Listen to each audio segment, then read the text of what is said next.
দেখবেন যে মহারাজ সব একবার সুরাই কি বলছে ইতিমধ্যে কার্যকারিতা শুরু হয়েছে।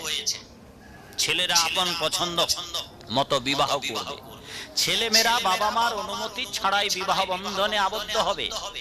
বিবাহের পর আপন পিতামাতাকে ভুলে গিয়ে শ্বশুর শাশুড়িকে পিতামাতার মতো করে শ্রদ্ধা করবে, নিজের বাবা মাকে ভুলেই যেতে বসবে। আপন ভ্রাতা ভগ্নির সঙ্গে দ্বন্দ্ব বিবাদ সংঘাতে লিপ্ত হবে, কিন্তু শালা আর শেলিকাকে আপন ভ্রাতা ভগ্নির ন্যায় যত্ন করবে। এভাবে কলিকাল ধেয়ে আসছে। শুধু তাই নয়, কলিযুগের মানুষেরা